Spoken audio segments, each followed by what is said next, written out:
ஒரு ஊரில் ஒரு ராஜா இருந்தார். அந்த ராஜாவுக்கு ஒரு மந்திரி. ராஜா ரொம்ப நியாயமானவர், நேர்மையானவர், கண்டிப்பானவர். தப்பு செய்கிறது யாராக இருந்தாலும் தண்டனை கொடுப்பார். வேண்டியவங்களுக்கு ஒரு நியாயம், வேண்டாதவங்களுக்கு ஒரு நியாயங்கிறதெல்லாம் அவர்கிட்ட கிடையாது. ஒரு சமயம் அரசவையில் அந்த அமைச்சரே விதிமுறைகளுக்கு புறம்பா ஏதோ நடந்துக்கிட்டு இருக்கார். மன்னருக்கு கோபம் வந்துட்டுது. உடனே அந்த அமைச்சரை கிட்டத்தில் கூப்பிட்டு அவர் கன்னத்தில் ஓங்கி ஒரு அறை கொடுத்துட்டாராம். உடனே அந்த அமைச்சர் என்ன பண்ணார் தெரியுமா? நேராக போனார். அங்கே நின்றுக்கிட்டு இருந்த இன்னொருத்தர் கன்னத்தில் ஓங்கி அரைஞ்சார். அறை வாங்கினவர் திகைச்சு போயிட்டார்.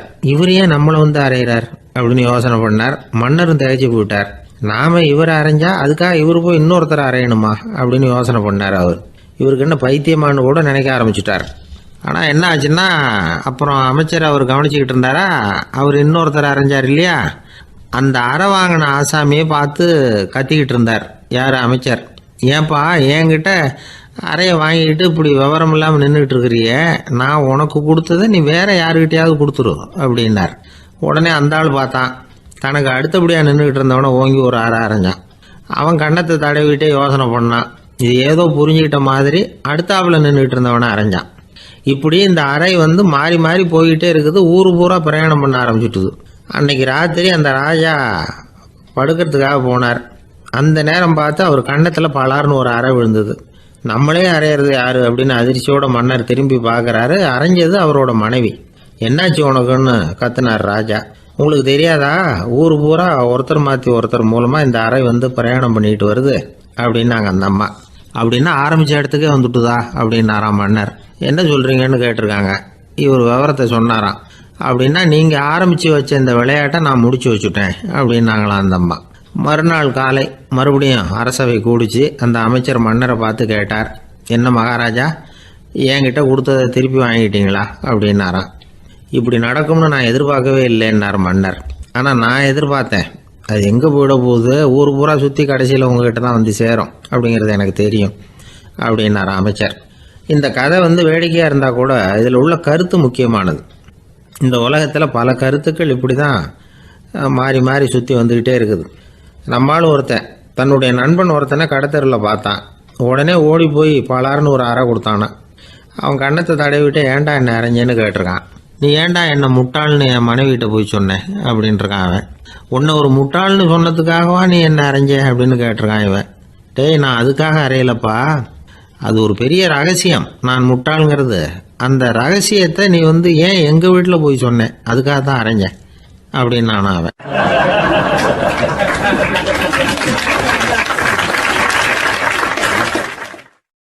ஒரு ஊரில் ஒரு ராஜா இருந்தார். அவர் ஒரு பூனை வளர்த்தார். ரொம்ப செல்லமாக அவர் அந்த பூனையை வளர்த்தார்.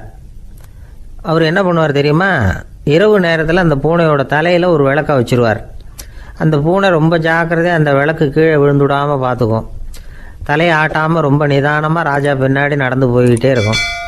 அந்த விளக்கு வெளிச்சத்தில் எல்லா வேலைகளையும் செஞ்சுருவார். கையில் ஒரு விளக்கை தனியாக எடுத்துகிட்டு போக வேண்டிய அவசியமே இல்லை. விளக்கை தூக்கிட்டு போகிற வேலையை அந்த பூனை பார்த்துக்கும். அதனால் ராஜாவுக்கு அந்த பூனை மேலே ரொம்ப பிரியம். மந்திரிகளையெல்லாம் கூப்பிட்டு அவங்கக்கிட்ட சொல்லுவார், பார்த்தீங்களா இந்த பூனை எவ்வளவு விசுவாசமாக நடக்குது, என் பேரில் எவ்வளவு மரியாதை பார்த்தீங்களா அதுக்கு அப்படிம்பார். இதை கேட்டுவிட்டு அங்கேருந்த அமைச்சர்களில் ஒருத்தர் சொன்னார், மன்னா நீங்கள் சொல்கிறது சரிதான், இருந்தாலும் இந்த பூனையோட விசுவாசத்தை நாம் கொஞ்சம் சோதித்து பார்க்க வேண்டியிருக்கு அப்படின்னாராம். சரி, உங்கள் ஆசையை ஏன் கெடுக்கணும், நல்லா சோதித்து பாருங்கள் அப்படின்னு சொல்லிவிட்டார் ராஜா. உடனே அந்த அமைச்சர் என்ன பண்ணார் தெரியுமா? எங்கேயோ புறப்பட்டு போனார். ஒரு 5-6 எலிகளை பிடிச்சிட்டு வந்தார். அரண்மனையில் ராஜா ஏதோ வேலை பார்த்துக்கிட்டு இருக்கிறாரு. பக்கத்தில் அந்த பூனை ரொம்ப பணிவாக நின்றுக்கிட்டு இருக்குது. அது தலையில் விளக்கு எரிஞ்சிக்கிட்டு இருக்கு. அமைச்சர் தான் பிடிச்சிட்டு வந்த எலிகளை அந்த பூனை பார்வையில் படுறது மாதிரி எதிரில் விட்டார். அந்த எலிகள்லாம் அங்கேயும் இங்கேயும் ஓட ஆரம்பிச்சிது. அதை பார்த்தது பூனை. அவ்வளவுதான். தலையில் இருக்கிற விளக்கை பற்றியும் கவலைப்படலை, ராஜாவை பற்றியும் கவலைப்படலை. ஒரே பாய்ச்சலாக பாஞ்சு எலிகளை துரத்த ஆரம்பிச்சுட்டுது. தலையில் இருந்த விளக்கு எங்கேயோ போய் விழுந்தது, அணைஞ்சு போச்சு. இருட்டில் ராஜா தடுமாற ஆரம்பிச்சுட்டார். இந்த சமயத்தில் அந்த அமைச்சர் மறுபடியும் விளக்கை ஏற்றினார். வெளிச்சம் வந்தது. அதுக்கப்புறம் அந்த அமைச்சர் பேசினார். அரசே, பூனையோட விசுவாசத்தை பார்த்தீங்களா? எலி அது கண்ணில் படுற வரைக்கும் தான் விசுவாசமாக இருந்தது. அது மாதிரி எலியை பார்த்ததும் எல்லாத்தையும் விட்டுட்டு அதை துரத்த ஆரம்பிச்சுட்டுது பார்த்தீங்களா? தான் அந்த பூனையை பற்றி நினச்சது தப்புங்கிறது அதுக்கப்புறம் தான் அந்த ராஜாவுக்கு புரிஞ்சுதான். சரி, இப்போ எதுக்கு இந்த கதையெல்லாம் அப்படிங்கிறீங்களா? இந்த பூனை மாதிரி தான் நம்ம மனசும். மனசை எவ்வளவு தான் பயிற்சி கொடுத்து பக்குவமாக வச்சுருந்தாலும் பார்க்குறதுக்கு பரமசாது மாதிரி தான் இருக்கும். பார்க்க வேண்டியதை பார்த்துட்டுதுன்னா பாஞ்சிரும். இந்த பூனை மாதிரி புலன் இன்ப பொருள்கள் கிட்டாத வரைக்கும் மனம் அடங்கி இருக்கிறது மாதிரி தான் தெரியும். கொஞ்சம் வாய்ப்பு கிடைச்சாலும் அது குதிக்க ஆரம்பிச்சிடும், தப்பு பண்ண ஆரம்பிச்சிடும். பெரிய பெரிய முனிவர்கள் வாழ்க்கையில் நடந்த வீழ்ச்சி இதை தான் நிரூபிக்குது. புலன்களின் ஆற்றல் அதிகம், அதனால் மனக்கட்டுப்பாடு பயிற்சிகளில் ரொம்ப எச்சரிக்கையாக இருக்கணுங்கிறார் சுவாமி சிவானந்தர். மது பழக்கத்தையே விட்டுவிட்டேன்னு உறுதியாக இருப்பான். கடை கண்ணில் பட்டுவிட்டதுன்னா கால் அவனை கேட்காமலே இழுத்துக்கிட்டு உள்ளே போயிடும். இதுதான் மனசுங்கிறது. அதுதான் அந்த ராஜா வளர்த்த பூனை. நம்மால் ஒருத்தன் அந்த ராஜா பூனை தலையில் விளக்க வச்சது மாதிரி இவன் தன்னுடைய தலையிலேயே ஒரு விளக்கை ஏற்றி வச்சுக்கிட்டு என்னத்தையோ தேட ஆரம்பித்தான். தேடிக்கிட்டு இருக்கிறான். தலையை ஆட்டாமல் நிதானமாக நடந்து ரொம்ப நேரமாக தேடிட்டு இருக்கிறான். அந்த சமயம் அங்கே வந்த ஒருத்தர் என்னத்தை தேடுறீங்கன்னு கேட்டார். அதுதான் மறந்து போச்சு அப்படின்னு இழுத்தான். சரி, கொஞ்சம் இப்படி உட்காருங்க, ஞாபகம் வந்ததுன்னு தேட ஆரம்பிக்கலாம் அப்படின்னார் அவர். இவன் கொஞ்ச நேரம் உட்காந்து யோசித்தான். அப்புறம் திடீர்னு எழுந்திரிச்சான். ஞாபகம் வந்துட்டுதுன்னா. என்னன்னு கேட்டார். எங்கள் வீட்டில் இருந்த விளக்கை எங்கே வச்சேன்னு தெரியல, அதை தான் தேடிக்கிட்டு இருக்கிறேன், ஏற்றி வைக்கலாம்னு பார்க்குறேன் அப்படின்னா.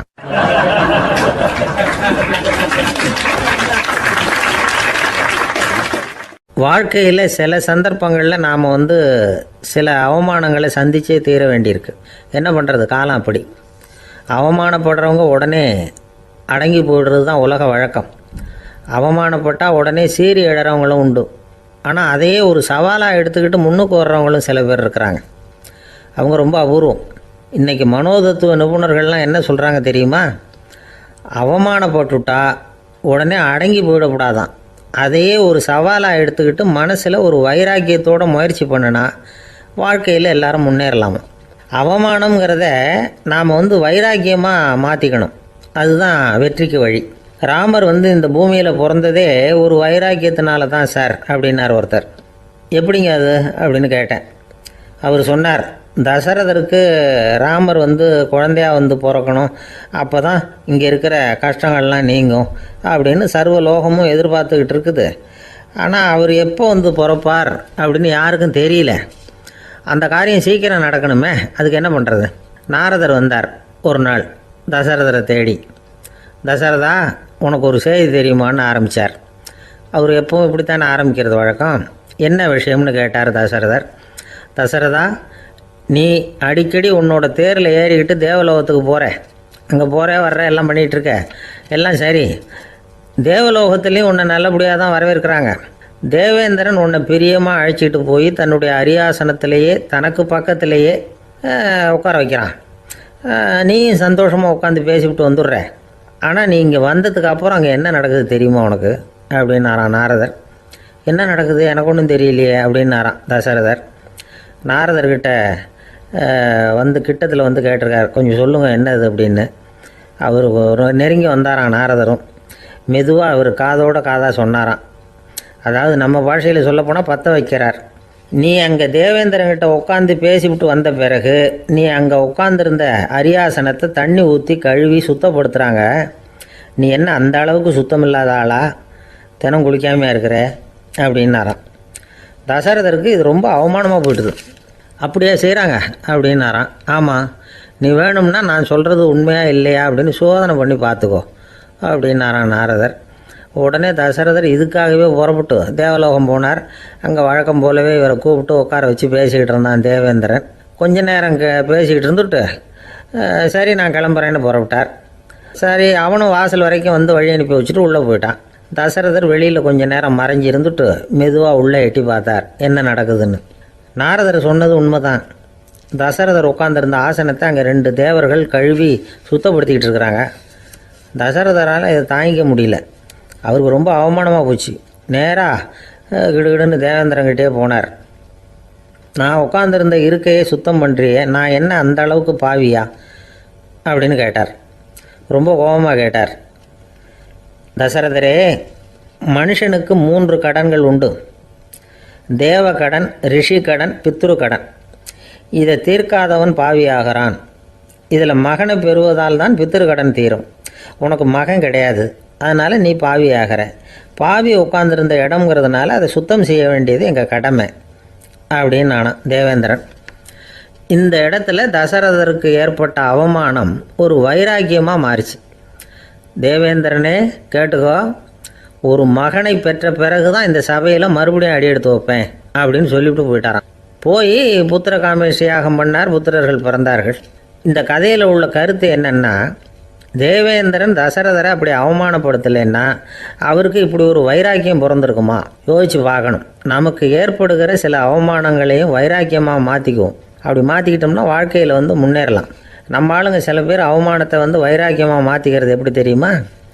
நம்மக்கிட்ட ஒரு பையன் சொன்னான், எங்கள் அப்பா என்னை எல்லாருக்கும் முன்னாடி வச்சு திட்டிவிட்டார், பொறுப்பு இல்லாமல் ஊர் சுற்றுறேன்னு சொல்லி அவமானப்படுத்தி விட்டார். இனிமேல் நீ என் முகத்திலேயே முழிக்காதரா போடான்னு வேற சொல்லிவிட்டார். எனக்கு ரோஷம் வந்துட்டுது. அந்த அவமானத்தை வைராக்கியமாக மாற்றிக்கிட்டேன். அன்னையிலேருந்து அவர் முகத்திலேயே முழிக்கிறதில்ல அப்படின்னா. அப்படியான்னு கேட்டோம். ஆமாங்க, அவர் வீட்டில் இல்லாத நேரமாக பார்த்து உள்ள சமையல் கட்டுக்கு போய் சாப்பிட்டுட்டு நைஸாக வெளியில் வந்துடுவேன் அப்படிங்கிறான் அவன்.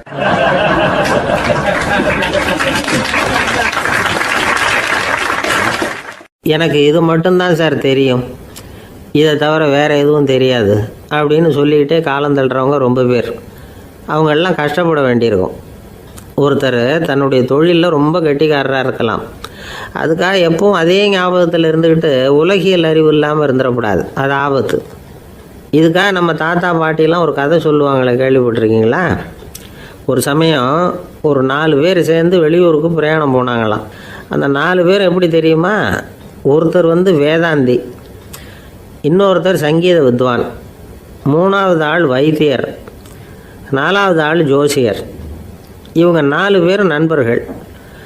அதனால் சேர்ந்து புறப்பட்டாங்க. வழியில் ஒரு ஊரில் தங்கினாங்க. இருட்டி போச்சு. அதனால் இன்றைக்கி ராத்திரி இங்கேயே தங்கி இருந்துட்டு நாளைக்கு புறப்படலாம் அப்படின்னு தீர்மானம் பண்ணாங்க. சாப்பாட்டுக்கு என்ன பண்ணுறது? அங்கேயே கடத்தெருவுக்கு போய் சாமான்லாம் வாங்கியாந்து சமைச்சு சாப்பிட்லாம்னு முடிவு பண்ணாங்க. 4 பேர் இருக்கிறதுனால ஆளுக்கு ஒரு காரியமாக செய்யலாம் அப்படின்னு வேலையை பிரிச்சுக்கிட்டாங்க. வைத்தியர் கறிகாய் வாங்க போனார், வேதாந்தி எண்ணெய் வாங்க போனார், ஜோசியர் பலசரக்கு வாங்க போனார், சங்கீத வித்வானுக்கு சமைக்கிற வேலை. எல்லாம் சரி. ஆனால் நடந்தது என்ன தெரியுமா? கடைத்தெருவுக்கு காய்கறி வாங்க போனார்ல வைத்தியர், அங்கே போய் மார்க்கெட்டில் பார்த்தார். ஒவ்வொரு கறிகாயாக எடுத்து பார்த்தார்.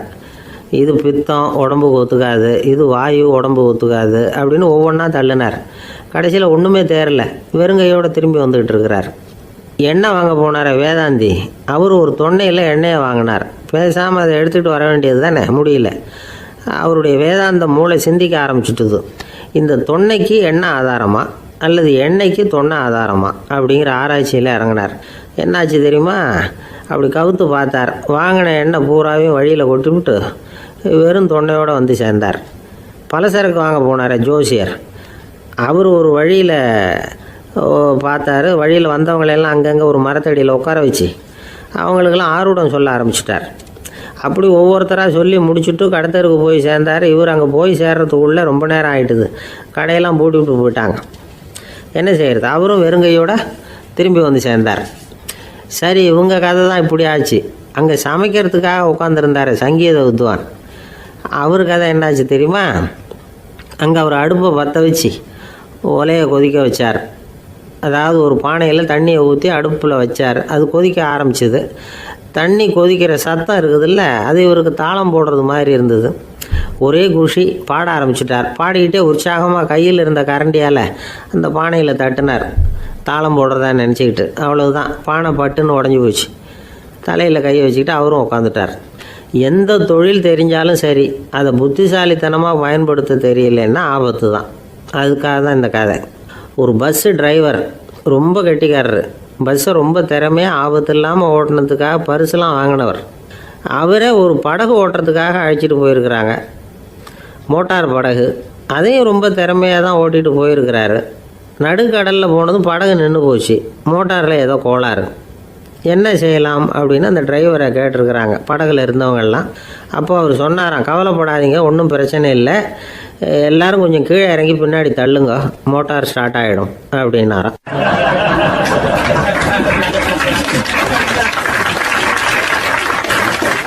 ஒரு ஊரில் ஒரு ராஜா இருந்தார். அவர் ஒரு நாள் காலையில் அரண்மனையில் மேல் மாடத்தில் வந்து நின்றுக்கிட்டு இருந்தார். அப்போ ஒரு ஆள் வீதியில் ரொம்ப வேகமாக ஓடிக்கிட்டு இருக்கான். அதை ராஜா கவனிச்சார். அவன் மனசில் ஏதோ ஒரு தவிப்பு இருக்குங்கிறத புரிஞ்சுக்கிட்டார். உடனே அரண்மனை சேவகர்களை கூப்பிட்டார். அந்த ஆளை இங்கே அழைச்சிட்டு வாங்க அப்படின்னார். இவங்க ஓடி போய் அந்த ஆளை அழைச்சிட்டு வந்தாங்க. மன்னர் முன்னாடி நிறுத்தினாங்க. மன்னர் அவனை நிமிர்ந்து பார்த்தார்.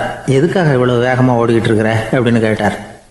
இதுக்கு அவன் சொன்னான், மன்னா, நம்ம கோட்டையின் வடக்கு வாசல் இருக்கு இல்லையா, அது ஓரமாக ஒரு பெரிய பாறாங்கல் கிடக்கு. அதுக்கு அடியில் நான் ஒரே ஒரு வெள்ளி நாணயத்தை புதைச்சி வச்சிருக்கேன். அது இப்போ எனக்கு தேவைப்படுது. என்னுடைய மனைவிக்கு ஒரு பரிசு வாங்கி கொடுக்க வேண்டியிருக்கு. அதுக்காக தான் அவசரமாக ஓடிக்கிட்டு இருக்கிறேன் அப்படின்னா. மன்னர் யோசனை பண்ணார். அப்புறம் சொன்னார், அதுக்காகவா இப்படி ஓடுற? பரவாயில்ல, அதை பற்றி கவலைப்படாத. நான் உனக்கு 10 வெள்ளி காசுகள் தர்றேன், வாங்கிட்டு திரும்பி போ அப்படின்னார். இவன் தலையை சொரிஞ்சான். மன்னா, நீங்கள் கொடுக்கறத ரொம்பவும் மகிழ்ச்சியோடு வாங்கிக்கிறேன். இருந்தாலும் அதுக்கப்புறம் அந்த வடக்கு வாசலுக்கு போய் அங்கே இருக்கிற ஒரு நாணயத்தையும் எடுத்துக்கிட்டு போயிடுறேனே அப்படின்னானா. இதை பாருப்பா, அந்த ஒரு நாணயத்தை மறந்துடு, உனக்கு 100 வெள்ளி நாணயங்கள் தரேன்னு இருக்கார். மன்னா, ரொம்ப மகிழ்ச்சி. உங்கள் மாதிரி தாராள குணம் வேற யாருக்கும் வராது. நீங்கள் கொடுக்குற 100 நாணயங்களையும் வாங்கிக்கிறேன். இருந்தாலும் வடக்கு வாசலுக்கு போய் அதையும் எடுத்துக்கிட்டா 101 ஆயிடுமே அப்படின்னானா. இதை பாருப்பா, அந்த ஒரு நாணயத்தை மறந்துடு, அது எக்கேடாவது கெட்டு போகட்டும். நான் உனக்கு 100 பொற்காசுகள் தரேன், அதையாவது வாங்கிட்டு வந்த வழியிலேயே திரும்பி போடுன்னாரான். தங்க நாணயங்களே தரேன்னு சொல்கிறீங்க, தாராளமாக வாங்கிக்கிறேன். இருந்தாலும் வடக்கு வாசலுக்கு போய் அப்படின்னு மறுபடியும் ஆரம்பித்தான். அரசர் வந்து பொறுமை இழந்துட்டார். கடைசியாக ஒரு முடிவுக்கு வந்துட்டார். இதை பாருப்பா, உனக்கு என்னுடைய ராஜ்யத்திலேயே பாதியை கொடுத்துட்றேன், அப்படியாவது திருப்தியாக திரும்பி போ அப்படின்னாராம். மன்னா, உங்களுடைய பெருந்தன்மைக்கு ஈடு இணையே கிடையாது.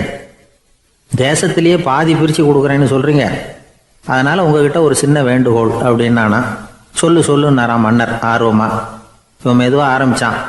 அப்படி இந்த ராஜ்யத்தை 2ஆக பிரிக்கிறப்போ அந்த வடக்கு வாசல் இருக்கிற பக்கத்தை என்கிட்டயே கொடுத்துருங்கோ அப்படின்னானா. மன்னர் அசந்து போயிட்டார். இந்த கதை எதுக்காகன்னு கேட்டால், மனம்ங்கிறது ஒரு குரங்குங்கிறத புரிஞ்சுக்கிறதுக்காகத்தான். உன்னை பிடிச்சிக்கிட்டா லேசில் விடாது. அப்படிப்பட்ட மனசை அறிவு தான் வழி நடத்தணும். அதில் தான் வாழ்க்கையின் வெற்றி அடங்கியிருக்குது. ஒரு சின்ன பையன் தெருவில் அழுதுகிட்டு இருந்தான். ஏன்பா அழுவுறேன்னு ஒரு பெரியவர் கேட்டார். 1 ரூபா காசை இங்கே தொலைச்சுட்டேன் அப்படின்னா. சரி, அதுக்காக அழாத, அதுக்கு பதிலாக 10 ரூபா தரேன், இந்தா வச்சுக்கோன்னு கொடுத்தாரு. அந்த 10 ரூபாயை வாங்கி சட்டப்பையில் போட்டுக்கிட்டு அதை விட அதிகமாக சத்தம் போட்டு அழ ஆரம்பிச்சுட்டான். மறுபடியும் ஏன்டா அழறேன்னு கேட்டார் பெரியவர். அந்த 1 ரூபாயும் கிடச்சிட்டுதுன்னா இப்போ என்கிட்ட 11 ரூபா இருக்குமே, இப்போ 10 ரூபா தானே இருக்குது அப்படின்னு சொல்லிவிட்டு அழறான்.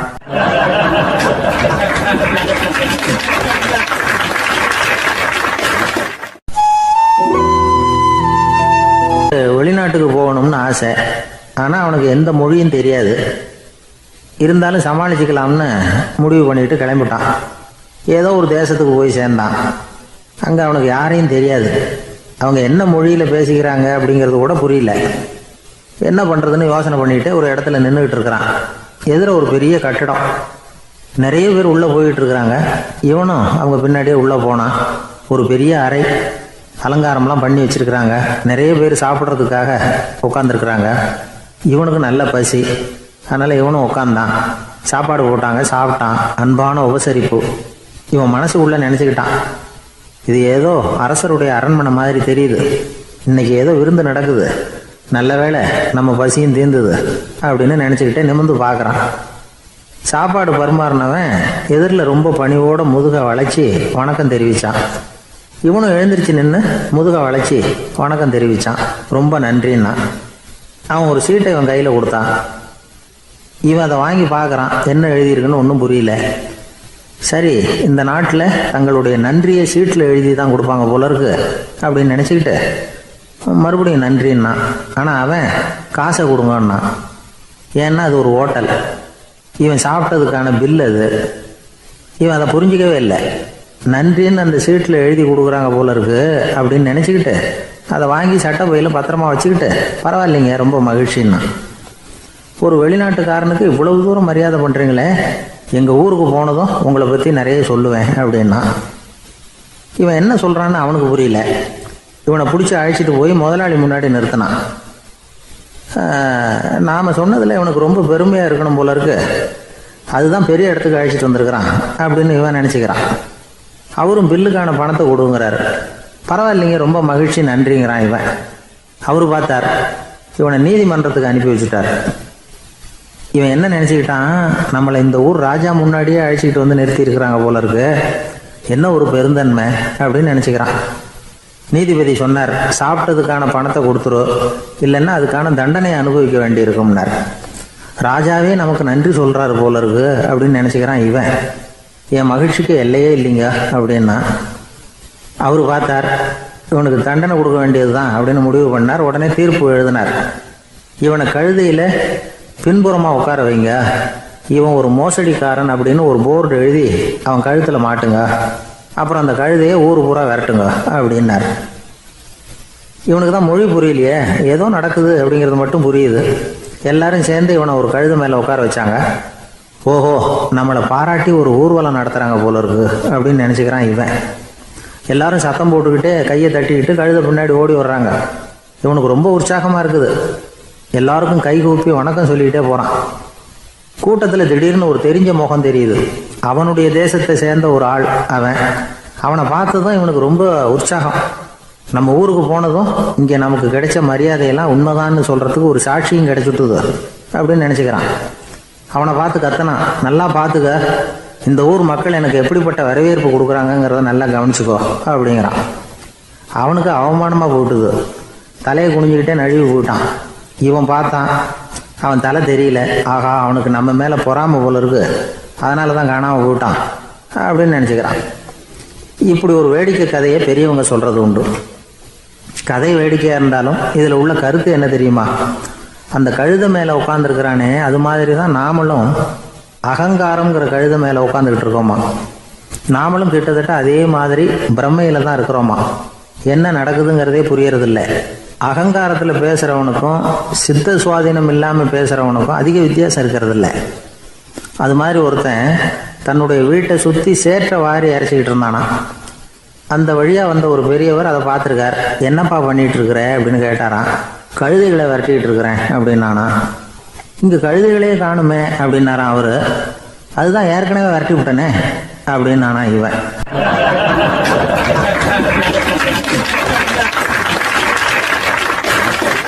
சங்கீத வித்வான்களில் பல வகை உண்டு. சில குறிப்பிட்ட ராகங்களை பாடுறதில் அவங்களுக்கு பெருமை வர்றது உண்டு. ஆனால் ஒருத்தர் இருந்தார், அவரால் ஒரு ராகத்துக்கே பெருமை வந்தது.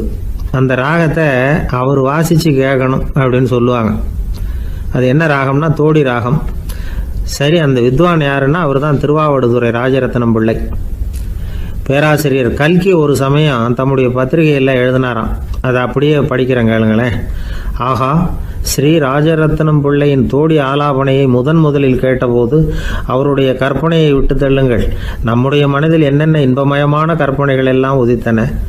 குழந்தை தாயிடம் கொஞ்சம் குரலை கேட்டோம், அன்னை குழந்தையிடம் கொஞ்சம் குரலை கேட்டோம், ரதியும் மன்மதனும் பேசிக்கொண்ட காதல் மொழிகளை கேட்டோம், முருகன் சிவபெருமான் செவிகுளர மொழிந்த உபதேசத்தை கேட்டோம், கலைமகள் கவிஞனுக்கு அருளிய ஆசி மொழிகளை கேட்டோம், நாரத முனிவருடைய தம்பூரா சுருதியை கேட்டோம், ராவணன் தன் எலும்பை ஒடித்து வீணையாகச் செய்து வாசித்த கானத்தை கேட்டோம், கானப்பறவைகளின் கலகல ஒலியை கேட்டோம், கோல குயில்களின் குரல் இனிமையை கேட்டோம்.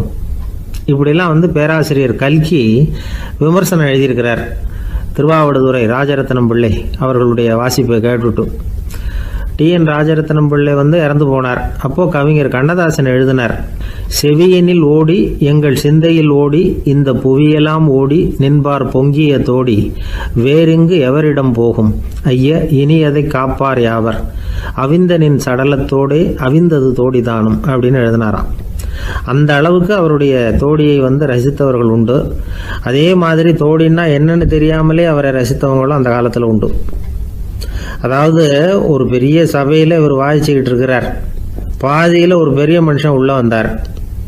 அவர் உடம்புல பட்டு வேஷ்டி, ஜருகை, அங்கவஸ்திரம், வாயில் வெத்தலை, வாசனை புகையில, காதில் வைரக்கடுக்கன், கழுத்தில் தங்க சங்கிலி, கை விரல் பூரா மோதிரம், கையில் ஒரு வெள்ளி வெத்தலை புட்டி, உதவிக்கு 2 பேர் பக்கத்தில். இவ்வளவு பந்தாவோட வரார் கச்சேரி கேட்குறதுக்கு.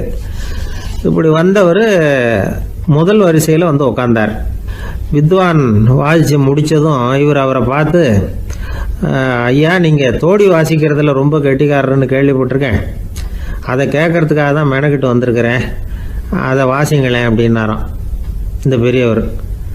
ராஜரத்னம் பிள்ளைக்கு ஒன்றும் புரியல. ஏன்னா இது வரைக்கும் அவர் வாசிச்சுக்கிட்டு இருந்ததே அந்த தோடி ராகத்தை தான். அதை வாசித்து முடித்ததும் அதை வாசிங்களேன்னு இவர் கேட்குறார். அப்படின்னா இவரோட ஞானம் எப்படிப்பட்டது? இவ்வளவும் கேட்டுட்டு இப்படி கேட்குறாரே அப்படின்னு அவர் யோசிச்சிருக்கிறார் ராஜரத்னம் பிள்ளை. உடனே என்ன பண்ணார் தெரியுமா? பக்கத்தில் ரொம்ப சாதுவாக சுருதி போட்டுக்கிட்டு இருந்த ஒரு முதுகில் ஓங்கி ஒரு குத்து விட்டாராம். அவருக்கு ஒன்றும் புரியல, எதுக்கு நம்மளை அடிக்கிறார் இவர், நம்மளை குத்துறாரு வித்வான்னு. அவர் அதிர்ச்சியால் இவர் நிமிர்ந்து பார்த்துருக்கார்.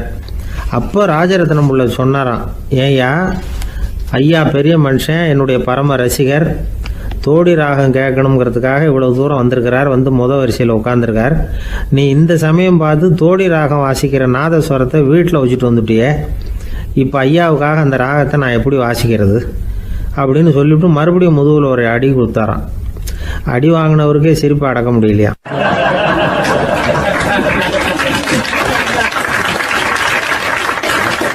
இமயமலை அடிவாரத்தில் ஒரு மடம். அங்கே ஒரு சன்னியாசி இருந்தார்.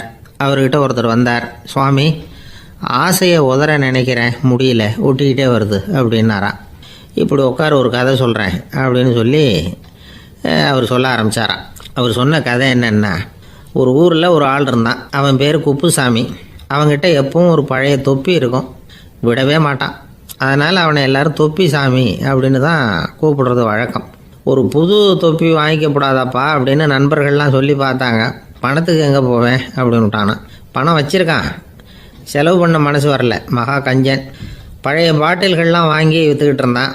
அப்படி ஒரு தடவை பழைய கண்ணாடி சாமான்களை ஏலத்தில் எடுத்தப்போ அதில் ஒரு அருமையான சென்ட்டு பாட்டில் கிடச்சிது. உடனே ஒரு ஐடியா பண்ணான்.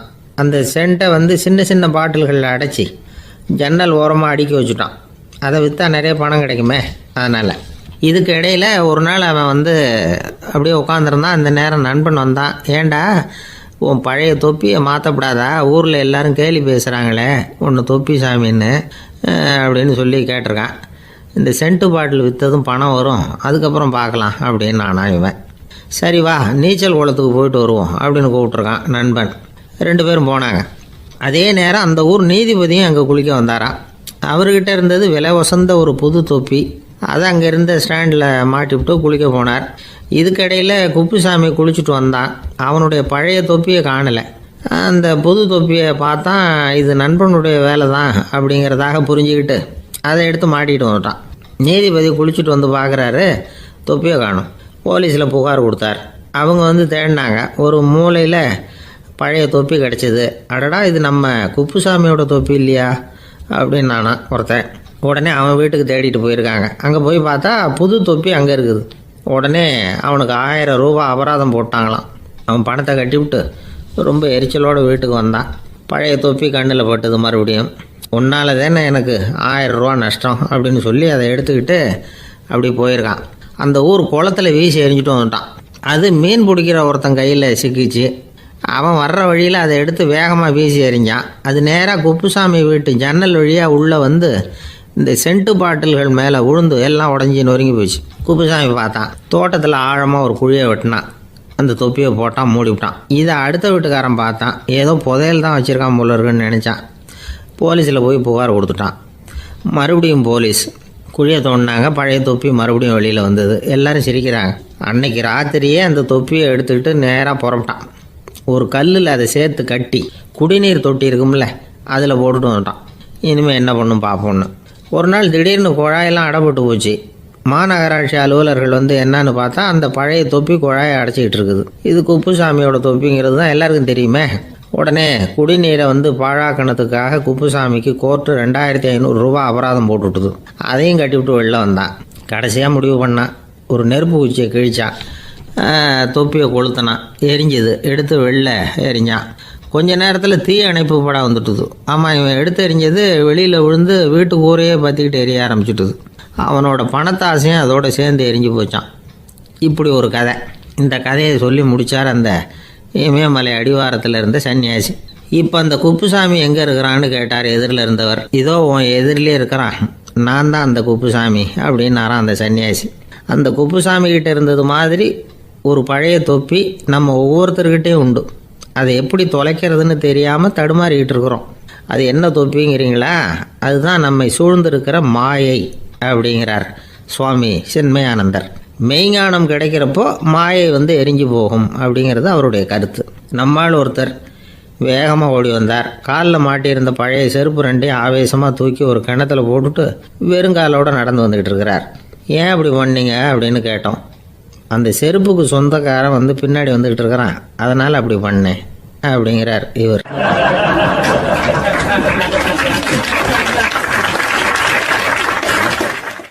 ஒரு கடைக்கு போனேன், 5 ரூபா பணத்தை எடுத்து கொடுத்தேன். ஒரு தினசரி பத்திரிகையை கேட்டேன். அவர் உடனே அங்கே அடுக்கி வச்சுருந்த பத்திரிகையில் ஒன்று எடுத்து என் கையில் கொடுத்தார். வாங்கிக்கிட்டேன். மீதி பணத்தை எடுத்தார். அதையும் என் கையில் கொடுக்கணும்ல, கொடுக்கல. எதிரில் இருந்த பலகையில் வச்சு எடுத்துக்க சொன்னார். எப்பவும் அவர் அப்படி தான் பண்ணுவார். நானும் எடுத்துக்கிட்டு வந்துடுவேன். இவர் ஏன் இப்படி பண்ணுறாருங்கிறது எனக்கு ரொம்ப நாளாக ஒரு சந்தேகம். ஒரு நாள் அவர்கிட்டயே இதை கேட்டுவிட்டேன். ஏங்க, நீங்கள் உங்கள் கடைக்கு பொருள்கள் வாங்குறவங்களுக்கு நீங்கள் பாக்கி சில்லறையை கொடுக்குறப்போ பலகையில் வச்சு விட்றீங்க, கையில் கொடுக்க மாட்டேங்கிறீங்களே, ஏன் அப்படின்னு கேட்டேன். காசை கையில் கொடுத்தா நம்மக்கிட்ட இருக்கிற லட்சுமி போயிடுவா சார் அப்படின்னார். அதாவது பணம் செலவாயிடும் அப்படின்னு அர்த்தமா. இன்னொரு நண்பர், அவர் ஒரு நாள் வழக்கத்துக்கு மாறாக ரொம்ப சோகமாக உட்காந்துருக்கிறார். ஏங்க என்னாச்சு, ஏன் இப்படி கப்பலே கவிழ்ந்தது மாதிரி உட்காந்துருக்குறீங்க அப்படின்னு கேட்டேன். கப்பலே கவிழ்ந்திருந்தா கூட நான் இப்படி கவலைப்பட மாட்டேன் சார், வேற ஒன்று நடந்து போச்சுன்னார். என்னன்னு கேட்டேன். என் உச்சந்தலையில் பல்லி ஒன்று விழுந்துட்டுதுன்னார். அதுக்காகவா இப்படி அப்படின்னு ஆச்சரியப்பட்டேன். ஆமாங்க, பல்லி உச்சந்தலையில் விழுந்தால் பலன் என்னன்னு பஞ்சாங்கத்தில் பார்த்தேன், மரணம்னு போட்டிருக்கு அப்படின்னு சொல்லிவிட்டு அவர் தொடர்ந்து கவலைப்பட ஆரம்பிச்சிட்டார். இப்படியும் ஒருத்தர், என் கூட வேலை பார்க்குற ஒருத்தர் எப்படி தெரியுமா, தினமும் வலது காலை வச்சு தான் ஆஃபீஸுக்கு உள்ளே நுழைவார். என்னைக்காவது தவறுதலாக இடது காலை வச்சு உள்ளே வந்துட்டார்னா அன்னைக்கு பூரா மனசு சங்கடப்படுவார். எந்த வேலையும் சரியாக ஓடாது. கேரம் போர்டு ஆடுற ஒருத்தர் எப்போ ஆட உட்காந்தாலும் ஸ்ட்ரைக்கரை கை தவறி கீழே விழுற மாதிரி பண்ணி அதுக்கப்புறம் அதை எடுத்துக்கிட்டு ஆட உட்காருவார். ஏன்னா எப்போது ஒரு தடவை நிஜமாகவே அது கை தவறி கீழே விழுந்திருக்குது. அன்னைக்கு பிரமாதமாக ஜெயிச்சுட்டார். உடனே ஒரு முடிவுக்கு வந்துட்டார், கை தவறுனா லாபம் அப்படின்னு. அதுக்கப்புறம் அதையே பழக்கமாக்கிக்கிட்டார். பூனை குறுக்க போனால் சகுனம் சரியில்லைன்னு நினைக்கிறவங்க உண்டு. ஆனால் ஒருத்தர் எப்படி தெரியுமா, அவர் வெளியில் கிளம்புற சமயம் பக்கத்து வீட்டு ரேடியோவில் மியாவ் மியாவ் பூனை குட்டின்னு பாட்டு சத்தம் கேட்டால் கூட போதும், சகனம் சரியில்லைன்னு பிரயாணத்தை கேன்சல் பண்ணிவிடுவார். இப்போ இவ்வளவும் எதுக்கு சொல்கிறோம்னா, அளவுக்கு மீறின சகுன நம்பிக்கைகள் இருக்குது பாருங்கள், இதோட பயமும் சேர்ந்துக்கிட்டதுன்னு வச்சுக்கோங்க, இது ஒருத்தருடைய மனநிலையை பாதிச்சிடும். இது உளவியல் நிபுணர்கள் சொல்கிற கருத்து. வாழ்க்கையே தடுமாற வச்சிரும். பாதுகாப்பு இல்லாத உணர்வு, ஒரு விதமான டிப்ரெஷன் மனநிலை, இதெல்லாம் தான் இதுக்கு காரணமாக அமையலாம். சில பேர் காய்கறி நறுக்க கத்தியை கையில் எடுத்தால் கூட நேரம் சரியாக இருக்கா அப்படின்னு பார்த்துட்டு தான் வேலையை ஆரம்பிக்கிறது வழக்கம். அறிவு தான் மனசுக்கு வாத்தியாராக இருக்கணும், அப்போ தான் வாழ்க்கை நிம்மதியாக இருக்கும். அறிவு மனசு சொல்கிறபடியெல்லாம் கேட்க ஆரம்பிச்சுட்டுதுன்னா இடைஞ்சல் தான். ஒருத்தருக்கு 7ஆம் நம்பர் தான் ராசியான நம்பரான். 7ஆம் தேதி தான் எந்த காரியத்தையும் ஆரம்பிப்பாராம். 7 எழுத்து வர்றது மாதிரி பேரை மாற்றி வச்சுக்கிட்டார். 7 மணிக்கு தான் தினமும் எழுந்திருப்பார். 7ஆம் நம்பர் வீட்டில் தான் குடியிருக்கார். கல்யாணம் கூட 7ஆம் தேதி தான் பண்ணிக்கிட்டார். அவர் ஒரு நாள் குதிரை பந்தயத்துக்கு போனாராம். குதிரையோட பேரையெல்லாம் பார்த்தார். ஒரு குதிரையோட பேர் 7 எழுத்தில் அமைஞ்சிருந்தது. 7 தானே இவருக்கு அதிர்ஷ்ட நம்பர். அதனால் உடனே அது பேரில் பணத்தை கட்டினார். பந்தயம் நடந்தது. என்ன சார் ஆச்சுன்னு கேட்டாங்க. நான் பணம் கட்டின அந்த என்னோட குதிரை 7ஆவதாக சேர்ந்தது சார் அப்படின்னாராம் சோகமாக.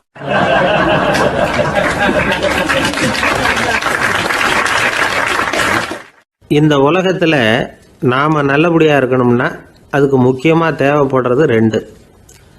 ஒன்று செல்வம், இன்னொன்று அறிவு. சரி, இது 2ல் சிறந்தது எது அப்படின்னு ஒரு கேள்வி கேட்டால் என்ன பதில் சொல்கிறது?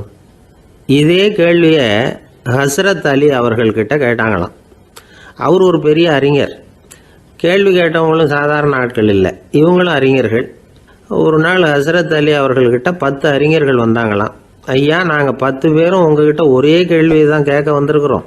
ஆனால் எங்கள் 10 பேருக்கும் நீங்கள் தனித்தனியாக பதில் சொல்ல முடியுமா அப்படின்னு கேட்டிருக்காங்க. அதாவது அவங்க ஒரே கேள்விக்கு இவர்கிட்ட இருந்து 10 விதமான பதில் எதிர்பார்க்குறாங்க. சரி கேளுங்க, என்ன கேள்வி அப்படின்னார் அவர். அப்போ தான் அவங்க கேட்டாங்களாம், செல்வம் அறிவு இது ரெண்டில் சிறந்தது எது? இதுதான் கேள்வி. ஹஸ்ரத் அலி என்ன பண்ணார் தெரியுமா? அவங்கள ஒவ்வொருத்தராக கூப்பிட்டார். ஒவ்வொரு விதமான பதிலை சொல்லி அனுப்புனார். முதல்ல ஒருத்தரை கூப்பிட்டார், சொன்னார், அறிவுங்கிறது தீர்க்கதரிசிகள், ஞானிகள், மகான்கள் இவங்களோட பரம்பரை சொத்து. ஆனால் செல்வம்ங்கிறது கொடுங்கோலரின் ஆயுதம். அதனால் அறிவு தான் சிறந்தது அப்படின்னார். ரெண்டாவது ஆளை கூப்பிட்டார். உங்ககிட்ட செல்வம் இருந்தால் நீங்கள் தான் அதை காப்பாற்றணும். ஆனால் அறிவு உங்களை எப்பவும் காப்பாற்றும்.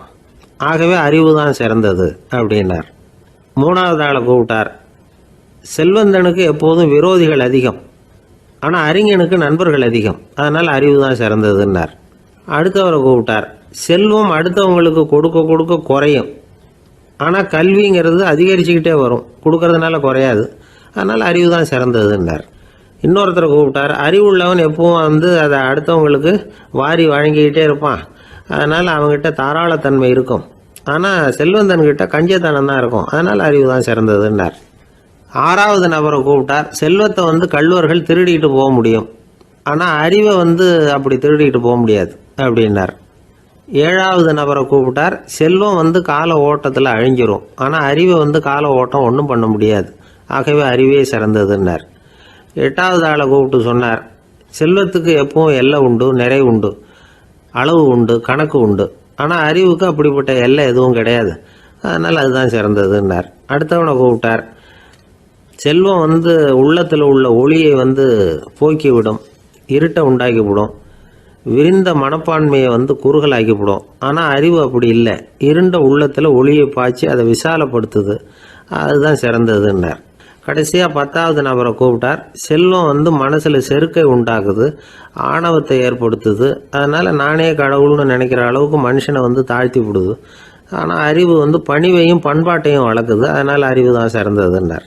ஆக இப்படி 10 பேருக்கும் 10 விதமாக பதில் சொன்னது மூலமாக ஹஸ்ரத் அலி அவர்கள் அறிவு தான் செல்வத்தை விட சிறந்தது அப்படிங்கிறதுக்கு 10 காரணங்களை சுட்டி காட்டியிருக்கார்.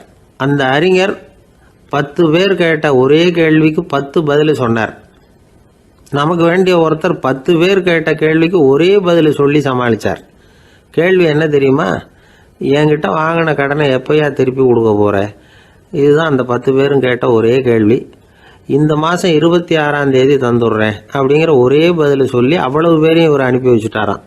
எல்லாரும் போனதுக்கப்புறம் இவரை தனியாக கூப்பிட்டு கேட்டிருக்கிறாங்க. அது என்ன சார் கணக்கு, 26ஆம் தேதி அன்னைக்கு என்ன அதிசயம் நடக்க போகுது அப்படின்னு கேட்டிருக்காங்க. அதிசயம் அன்னைக்கு இல்லை, அதுக்கு நாளே நடக்க போகுதுன்னாராம்.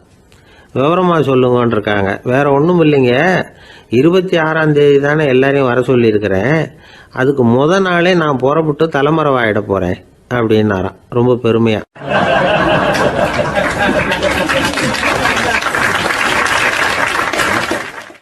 ஒரு இலக்கிய கூட்டம் ஏற்பாடு பண்ணியிருக்கிறோம், நீங்கள் அவசியம் அதில் பேசணும் அப்படின்னு கேட்டுக்கிட்டார் ஒருத்தர். வேணாங்க, 4 பேருக்கு முன்னாடி நிற்கிறதுனா எனக்கு ரொம்ப கூச்சமாக இருக்கும் அப்படின்னாரு இவர். ஏன் சார் இன்னமும் குழந்த மாதிரி கூச்சப்படுறீங்களே அப்படின்னார் அவர் ஒரு மாதிரியாக சமாளித்து அனுப்பி வச்சுட்டு அதுக்கப்புறம் அதை பற்றி இவர் யோசித்து பார்த்துருக்கார். சில நிபுணர்கள் எழுதியிருக்கிறத படித்தும் பார்த்துருக்கிறார். மனோதத்துவ நிபுணர்கள் என்ன சொல்கிறாங்க தெரியுமா? 10லேருந்து 20% குழந்தைகள் பிறக்கிறப்பவே கூச்ச சுபாவம் கொண்டதாக தான் இருக்குதான். ஒரு தாத்தா தன்னோட பேர பிள்ளைய ஆசையாக கூப்பிடுறார் விளையாட்டு காட்ட, அதை அழுதுகிட்டு ஓடி போகுது. ஒரு அம்மா தன்னோட பிள்ளைய பள்ளிக்கூடத்தில் சேர்க்கறதுக்காக கூப்பிட்டுக்கிட்டு போகிறாங்க. அந்த புள்ள அம்மாவோட முந்தானையில் ஒளிஞ்சிக்கிட்டு வெளில வரமாட்டேங்குது. இவங்களெல்லாம் எப்படி சமாளிக்கிறது? குழந்தைகளோட கூச்ச சுபாவத்தை போக்குறது எப்படி? இதுக்கு நிபுணர்கள் சில யோசனைகளை சொல்லியிருக்கிறாங்க. மற்றவங்களுக்கு முன்னாடி என் பையனுக்கு கூச்சம் ரொம்ப அதிகம் சார், மற்றவங்க பார்த்தா ரொம்ப வெக்கப்படுறான், இப்படி சொல்கிற அப்பாக்கள் உண்டு. என் பையன் புது மனுஷாலை பார்த்தா அட்டையாக ஒட்டிக்குவான் சார் அப்படின்னு சொல்கிற அப்பாக்களும் உண்டு. இப்படிலாம் குழந்தைகளுக்கு முத்திரை குத்துறது ரொம்ப தப்பான். புதுசாக யாராவது வீட்டுக்கு வந்தால் குழந்தை தானாக தன்னோட கூச்சத்தையும் பயத்தையும் போக்கிக்கிட்டு சகஜமாக மாறி வர்றதுக்கு வாய்ப்பு கொடுக்கணுமா. ஒரு கூட்டத்துக்கோ அல்லது சொந்தக்காரங்க கல்யாணத்துக்கோ குழந்தைய அழைச்சிட்டு போகிறீங்க, அங்கே போய் கட்டாயப்படுத்தி குழந்தைய மற்றவங்க கிட்ட பேச சொல்லக்கூடாது. சில சமயம் குழந்தை தானாக தன்னுடைய கூச்ச சுபாவத்தை விட்டு பேசுகிறதுக்கு முன் வந்தால் அதை பாராட்டணும். குழந்தை கலகலப்பு இல்லாமல் மௌனமாக இருந்ததுன்னா அதையும் கண்டுக்கக்கூடாது. குழந்தை பேச ஆரம்பித்தா அதை ஆர்வத்தோடு கவனிக்க தெரியணும். கலந்து உரையாடுற பழக்கத்தை வீட்லேயே ஆரம்பிக்கலாம். கேட்டதுக்கு பதில் சொல் அப்படின்னு நீங்கள் அதிகாரம் பண்ணிகிட்டு இருக்கக்கூடாது.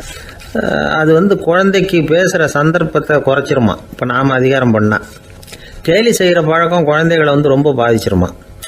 பெரியவங்களானதுக்கு அப்புறமும் சில பேர் கூச்சத்தோடவும் பயத்தோடவும் இருக்கிறதுக்கு இதுதான் காரணம். சின்ன வயசில் அவங்கெல்லாம் ஏதாவது கேலிக்கு ஆளாகி இருப்பாங்க. ரெண்டாவது குழந்தை மூத்த குழந்தைய கேலிக்கு ஆளாகிற சந்தர்ப்பங்களை கண்டு கேலி பண்ணினா அது இளம் நெஞ்சங்களை விட்டு நீங்கிறதே இல்லையா. எப்பவும் குழந்தையோட நடை உடை பாவனைகளை பற்றி சொல்லிக்கிட்டே இருக்கக்கூடாதான். அதுவே கூச்ச சுபாவத்தை கொண்டுட்டு வந்துடுமா. அப்பா எங்கேன்னு யாராவது கேட்டால் இது மாதிரி இன்ன காரியத்துக்காக வெளியில் போயிருக்கார், இத்தனை மணிக்கு திரும்பி வருவார் அப்படின்னு சொல்கிற அளவுக்கு குழந்தைகளை பழக்கப்படுத்தி வைக்கணும். ஃபோன்லேயே யாராவது விசாரித்தா கூட இது மாதிரி பதில் சொல்லு அப்படின்னு சொல்லணும். சின்ன சின்ன மீட்டிங்கில் 4 வார்த்தை பேச தயார் பண்ணலாம். ஒரு கடையிலையோ அல்லது ஹோட்டல்லையோ ஏதாவது விவரம் கேட்கணும்னா உங்கள் குழந்தைய தைரியமாக அனுப்புங்க. குழந்தைகள் பணிவாகவும் பொறுமையாகவும் விவரம் கேட்குறப்போ கூச்ச சுபாவம் தானாக போயிடும். சின்ன வயசுலேயே இப்படிலாம் பழக்கப்படுத்தினா தான் வருங்காலத்தில் தைரியமாக இந்த சமுதாயத்தில் வாழ முடியும். இல்லைன்னா 60 வயசுலேயும் அடுப்பங்கரையை விட்டு வெளில வர்றதுக்கு கூச்சப்பட்டுக்கிட்டு தான் இருக்க வேண்டியிருக்கும். இந்த காலத்து பிள்ளைங்க எவ்வளவோ பரவாயில்ல, எதுக்கும் தயங்குறதில்ல, கூச்சப்படுறதில்ல. ஒரு அம்மா அடுப்பங்கரையிலேருந்து சத்தம் போட்டாங்க, டேய் ராமு, தயவு பண்ணி அந்த டிவியை நிறுத்துறா, அந்த பெண்ணோட குரல் மகா மோசம், அடுப்பங்கரையில் இருக்கிற என்னாலேயே அதை சகிச்சிக்க முடியல அப்படின்னாங்களாம். உடனே பையன் கொஞ்சம் கூட தயங்காமல் பதில் சொல்கிறான், அம்மா இந்த குரல் டிவியிலேருந்து வரல, எழுத்த விட்டு மாமி தான் இங்கே வந்திருக்கிறாங்க, அவங்க தான் இப்போ என்னோட பேசிக்கிட்டு இருக்கிறாங்க அப்படின்னு நான்.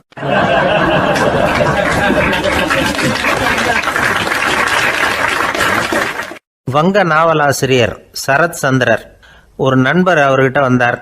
வழக்கமாக எல்லா எழுத்தாளர்கள்கிட்டையும் கேட்குற ஒரு கேள்வியை கேட்டார். நீங்கள் எழுத்துத்துறைக்கு வந்தது எப்படி? இதுதான் கேள்வி. அதை தெரிஞ்சு என்ன பிரயோஜனம்னார் சரத் சந்திரர். சும்மா சொல்லுங்களேன், தெரிஞ்சுக்கிறேன் அப்படின்னார் வந்தவர். சரி சொல்கிறேன்னு ஆரம்பித்தார். நான் ரங்கூனில் வேலை பார்த்துக்கிட்டு இருந்தேன். சம்பளம் பத்தல, வேலையும் பார்த்துக்கிட்டு ஒரு பலசரக்கு கடை வைக்கலாம்னு நினச்சேன். என்னால் மளிகை கடை வச்சு சரியாக நடத்த முடியுமாங்கிற சந்தேகம் என் மனைவிக்கு. அதை சோதனை பண்ணி பார்க்கணுங்கிறதுக்காக சில பொருள்களின் அளவு, அதோட விலை, இப்படி சிலதை சொல்லி எல்லாத்தையும் மனக்கணக்காக கூட்டி போட சொன்னாங்க. என்னால் சரியாக கூட்டி சொல்ல முடியல. உங்களால் மளிகை கடை நடத்த முடியாதுன்னு சொல்லிவிட்டாங்க. உடனே என்ன பண்ணுறது, வேறு வழி இல்லை, கதை எழுத ஆரம்பிச்சிட்டேன் அப்படின்னார். கேட்டவருக்கு சிரிப்பு வந்துட்டு தான். சரத் சந்திரர் ஒரு பக்கம் சீரியஸான நாவல்கள், சிறுகதைகள் எழுதியிருந்தாலும் அவருடைய இன்னொரு பக்கம் வேற விதம். நண்பர்கள்கிட்ட பேசும்பொழுதும் சரி, அவர்களுக்கு கடிதங்கள் எழுதும்போதும் சரி, கேலியும் கிண்டலும் நகைச்சுவை உணர்வும் அதிகமாக இருக்கும். காந்திஜி ஒரு சமயம் கல்கத்தாவுக்கு வந்திருந்தார். தேசபக்தர்கள் பல பேர் அவர்கிட்ட பேசிக்கிட்டு இருந்தாங்க. அப்போது சரத் சந்திரரும் அங்கே இருந்தார். கிரண் சங்கர் ராய் அப்படிங்கிறவரும் அங்கே இருந்தார். அவர் சொன்னாராம், காந்திஜியோட பழகிய முதல் வங்காளி நான் தான். போயர் யுத்த காலத்தில் இவர் லண்டனுக்கு வந்திருந்தப்போ என்கிட்ட தான் வங்காள மொழி கற்றுக்கிட்டார் அப்படின்னாராம். உடனே சரத் சந்திரர் காந்திஜியை பார்த்து, இவர் உங்களுக்கு வங்காள மொழி கற்றுக் கொடுத்தது உண்மைதானா அப்படின்னாராம். ஆமான்னாராம் காந்தி. அதனால தான் உங்களால் வங்காள மொழி கற்றுக்க முடியல அப்படின்னாராம். எல்லாரும் சிரிச்சாங்களாம். சரத் சந்திரர் சாம்தாபேர் அப்படிங்கிற கிராமத்தில் தங்கியிருந்தார் ஒரு இலக்கிய நிகழ்ச்சியில் கலந்துக்கிறதுக்காக. அதுக்காக ஒரு கல்கத்தாவுக்கு போக வேண்டிய சூழ்நிலை. அதுக்காக புறப்பட்டார். அந்த சமயத்தில் பின்னாடி இருந்து யாரோ அவரை கூப்பிட்டாங்க. இப்படி கூப்பிட்டவரை பார்த்து இன்னொருத்தர் யாரோ அதட்டி இருக்கிறாங்க. போகிறவரை ஏன் இப்படி கூப்பிடுறீங்க அப்படின்னு. ஏன் கூப்பிட்டா என்னன்னு கேட்டிருக்கார் சரத் சந்திரர். புறப்படுறவங்கள பின்னாடி இருந்து கூப்பிடுறது அபசகுனம், போகிற இடத்துல ஏதாவது ஆபத்து வரலாம் அப்படின்னு அதுக்கு விளக்கம் கொடுத்துருக்கிறார் அவர். உடனே சரத் சந்திரர் சொன்னாராம், இதோ இவங்க என்ன இலக்கிய கூட்டத்துக்கு அழைச்சிட்டு போகிறாங்களே, இதை விட வேற என்ன ஆபத்து வந்துட போகுது அப்படின்னாராம். இப்படி சரத் சந்திரருக்கு இயல்பாகவே நகைச்சுவை உணர்வு உண்டு. அவருடைய நண்பர் ஒருத்தர் வீட்டுக்கு கூப்பிட்டுருந்தார். அங்கே ஒரு கச்சேரிக்கு ஏற்பாடு பண்ணியிருந்தாங்க. சரத் சந்திரருக்கு இயல்பாகவே கச்சேரியில் நீண்ட ஆலோசனையெல்லாம் கேட்கறதுக்கு பொறுமை இருக்காது. அதனால் மெதுவாக பாட போகிறவர் எப்படி அப்படின்னு கேட்டிருக்கார். அவருக்கு ரொம்ப நல்லா பாட தெரியும் அப்படின்னு சொல்லியிருக்கிறாங்க. அதுக்கு சரத் சந்திரர், பாட தெரியுங்கிறது சரி, பாட்டை நிறுத்த தெரியுமா அதை சொல்லுங்க முதல்ல அப்படின்னாராம்.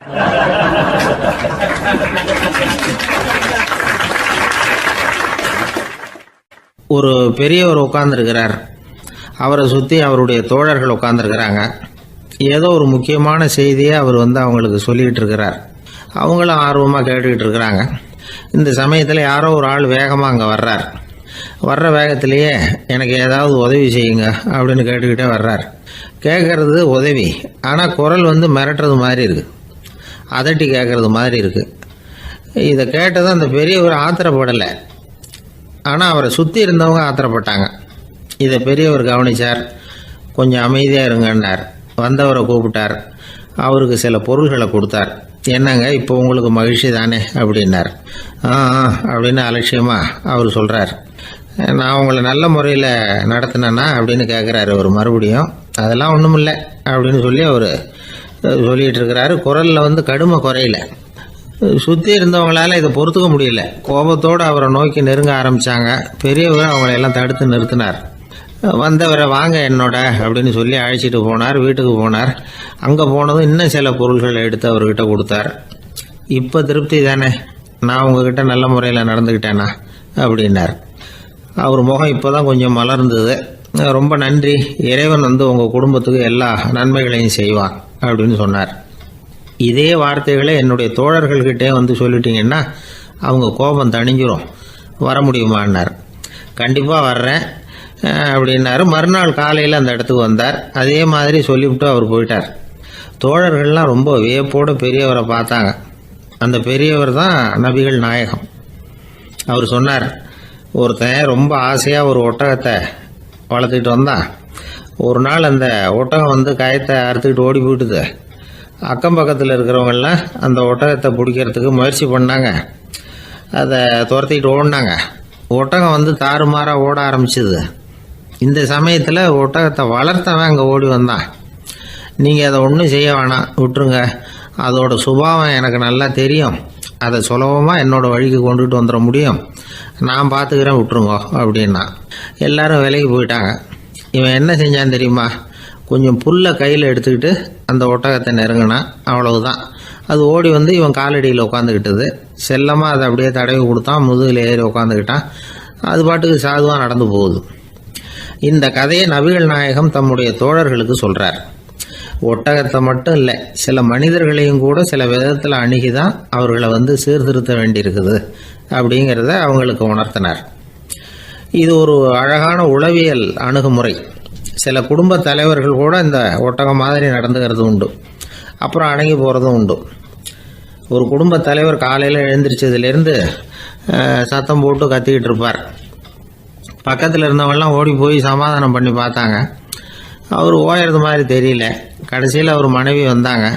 நீங்கள் எல்லாம் விலைக்கு போயிடுங்க, அவர் சுபாவம் எனக்கு தெரியும், நான் பார்த்துக்கிறேன் அப்படின்னாங்க. சரின்னு எல்லாரும் போயிட்டாங்க.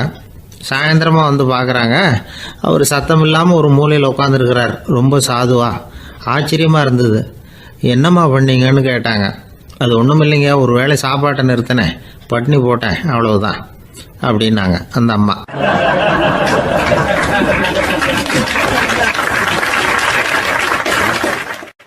அமெரிக்க ஜனாதிபதி ஆப்ரஹாம் லிங்கன் ஒரு நாள் தன்னோட கோச்சு வண்டியில் தலைநகரான வாஷிங்டனுக்கு போயிட்டு இருக்கிறார். கோச்சு வண்டி ஒரு சாலையில் போயிட்டு இருக்கு. அந்த சாலைக்கு ஒரு பக்கத்தில் பயங்கரமான சதுப்பு நிலம்.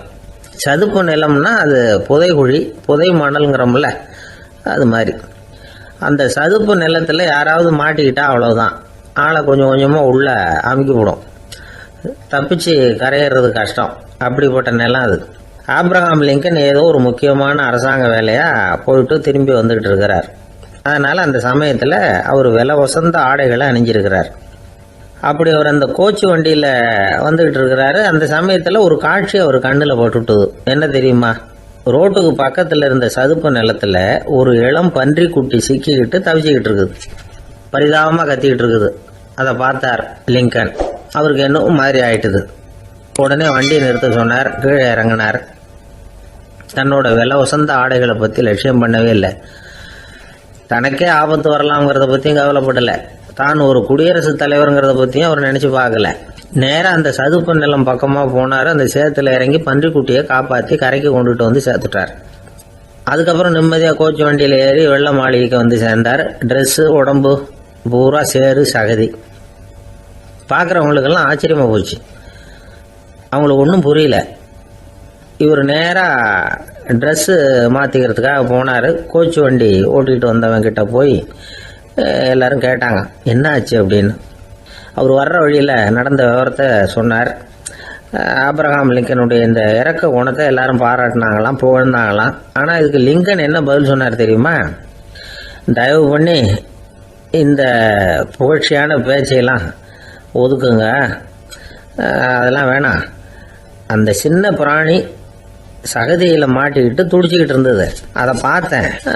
உடனே என்னுடைய இதயத்தில் ஒரு முள்ளு தைச்சது மாதிரி ஒரு உணர்வு. அந்த முள்ளை பிடுங்கி எறிஞ்சேன், அவ்வளவுதான். உண்மையில் அந்த பிராணிக்கு நான் உதவினேங்கிறத விட எனக்கு ஏற்பட்ட இன்னலை போக்கிக்கிட்டேன் அப்படிங்கிறது தான் உண்மை. அதுதான் பொருத்தம். அப்படி இருக்கிறப்போ இதில் புகழறதுக்கு என்ன இருக்குது அப்படின்னார் ஆபிரகாம் லிங்கன். எவ்வளவு யதார்த்தமான வார்த்தைகள் பாருங்க. இந்த காலத்தில் நம்மளையும் பல பேர் அப்படி உண்டு. நீச்சல் தெரியாத ஒரு ஆள் தண்ணியில் இறங்கிட்டான். தண்ணி ஆழங்கிறது அப்புறமா தான் தெரிஞ்சுது. தத்தளிக்க ஆரம்பிச்சுட்டான். வாழ்னு கத்துறான். கரையில் நின்றுட்டு இருந்த ஒருத்தர் இதை பார்த்தார். உடனே அவருக்கு இதயத்தில் முள்ளு தைச்சது மாதிரி ஒரு உணர்வு. உடனே குபீர்னு தண்ணியில் பாஞ்சார். அவரை காப்பாற்றி கரைக்கு கொண்டுட்டு வந்து சேர்த்தார். இதை பார்த்துக்கிட்டு இருந்த இன்னொருத்தர் காப்பாற்றின அந்த ஆளை பாராட்டி புகழ்ந்தார். என்ன புகழாதீங்க சார் அப்படின்னார் அவர். ஏன்னு கேட்டார் இவர். நான் அந்த ஆளை ஏன் காப்பாற்றினேன் தெரியுமா? அவன் நேற்றுக்கு என்கிட்ட 300 ரூபா கடன் வாங்கியிருக்கிறான். இவன் தண்ணியில் போட்டான்னா நான் கொடுத்த கடனும் தண்ணியில் போடும். அதனால தான் விழுந்து காப்பாற்றினேன் அப்படின்னா அந்த ஆள்.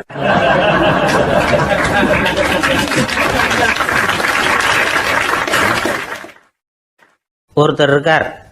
நல்ல உத்தியோகத்தில் தான் இருக்கிறார். ஆனால் எப்போ பார்த்தாலும் முகத்தை வெறுப்பாக வச்சிருப்பார். அப்படியே வருவார் போவார். ஏன் சார் இப்படி இருக்கிறீங்க அப்படின்னு விசாரித்தோம். ஏன்டா இந்த வேலைக்கு வந்தோம்னு இருக்கு சார் அப்படின்னார். உங்கள் வேலை உங்களுக்கு பிடிக்கலையா அப்படின்னு கேட்டோம். இல்லைன்னார். இப்படிப்பட்டவங்க வெற்றிகரமான வாழ்க்கை வாழ முடியாது. இது நிபுணர்கள் கருத்து. வேலையை நேசிக்க தெரிந்தவர்கள் வெற்றி பெறுவார்கள் அப்படிங்கிறாங்க அவங்க. எந்த துறையாக இருந்தாலும் சரி, அந்த துறையில் வெற்றிகரமாக இருக்கிறவங்கள விசாரித்து பாருங்கள். எனக்கு என்னுடைய வேலை ரொம்ப பிடிக்கும் அப்படின்னு சொல்கிறவங்களாக தான் இருப்பாங்க. அப்படி இருந்தால் தான் அது வெற்றிகரமாக இருக்க முடியுது அவங்களால. ஒருத்தனுக்கு பிடித்தமான பொழுதுபோக்கே அவனுடைய தொழிலாக இருந்துட்டுதுன்னா அவனை மாதிரி கொடுத்து வச்சவன் வேற யாரும் இல்லை அப்படிங்கிறார் பெர்னாட் ஷா. ஒரு தடவை மன்னர் ஹுமாயூன் உயிரை தண்ணீர் முண்டு ஊற்றுகிற தொழிலாளி ஒருத்தர் காப்பாற்றினாராம் அந்த ஹுமாயூன் உயிரை. உடனே மன்னர் கேட்டிருக்கார், உனக்கு என்ன வேணும்னாலும் கேளு தரேன், உயர் பதவி வேணுமா அப்படின்னு கேட்டாராம். மன்னா, மக்களின் தாகம் தீர்க்கக்கூடிய இந்த பணியை விட உயர்ந்தது உண்டா அப்படின்னாராம் அந்த தொழிலாளி. அவரால் அவருடைய வேலையை நேசிக்க முடிஞ்சுது. அதனால் மகிழ்ச்சியாக இருக்க முடிஞ்சுது. நாமெல்லாம் அப்படி இல்லை. வேலை கிடைக்கிற வரைக்கும் கிடைச்சா போதும் அப்படின்னு இருக்கோம். கிடைச்சதுக்கப்புறம் ஏன்டா இந்த வேலைக்கு வந்தோம்னு ரொம்பவும் அழுத்துக்குவோம். சரி, நாம் இருக்கிற இடத்துல நாம் வெற்றிகரமாக இருக்க வழி உண்டா அப்படின்னா உண்டுன்னு சொல்கிறாங்க.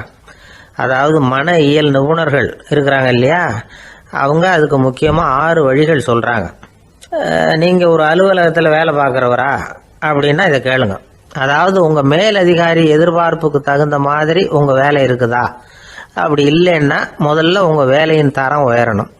உங்களுக்கு மேலே கீழே வேலை பார்க்குற பணியாளர்கள்கிட்ட நல்ல விதமாக பழகுறீங்களா? அந்த உறவு முறையில் ஏதாவது குறை இருந்தால் அதை கண்டுபிடிச்சி சரி பண்ணுங்க. நம்பிக்கைக்கு உரியவர் அப்படின்னு நீங்கள் பேர் எடுக்கணும். நீங்கள் எடுக்கிற முடிவு நல்ல முடிவாக தான் இருக்கும் அப்படின்னு அடுத்தவங்க சொல்லணும். உங்கள் தோற்றத்துக்கு முக்கியத்துவம் கொடுங்க.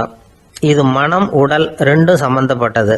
அதனால் மனசையும் ஆரோக்கியமாக வச்சுருக்கணும், உடம்பையும் ஆரோக்கியமாக வச்சுருக்கணும். உங்களுடைய நிர்வாகம் செயல்படுற விதத்தை நல்லா புரிஞ்சு வச்சுக்கணும். உங்களுடைய நிர்வாகம் இப்போ ஒரு காரியம் செய்யுதுன்னு வச்சுங்க, ஏன் அப்படி செய்யுது, எதுக்காக அப்படி செய்யுது, அதனுடைய குறிக்கோள் என்ன, அது நீடிக்கிறதுக்கு காரணம் என்ன, இதெல்லாம் தெரிஞ்சுக்கணும். சிரிப்புக்கு வஞ்சகம் பண்ணக்கூடாது, நல்லா சிரிக்கணும், அப்போ தான் அது திரும்ப கிடைக்கும். கடந்த கால தோல்வியை பற்றி கவலைப்படக்கூடாது. முதலாளி விருப்பம் தெரிஞ்சு நடந்துக்கிறது நல்லது தான். அதுக்காக காக்கா பிடிக்கணுங்கிற அவசியம் இல்லை. உங்களுக்கு ஒரு பொறுப்பான வேலை கிடைக்குது, உடனே சத்தம் குழப்பம் அப்படின்னு சூழ்நிலையை இறுக்கமாக ஆக்கிடக்கூடாது. எந்த சூழலையும் இயல்பாக கையாளக்கூடியவர் அப்படிங்கிறத காட்டணும். இதெல்லாம் உங்கள் துறையில் நீங்கள் வெற்றி பெற நிபுணர்கள் சொல்கிற யோசனைகள். இவ்வளவு விவரமும் சொல்லிவிட்டு ஒருத்தரை பார்த்து கேட்டோம், இப்போ சொல்லுங்கள், நீங்கள் செய்கிற வேலை உங்களுக்கு பிடிச்சிருக்குதா அப்படின்னு.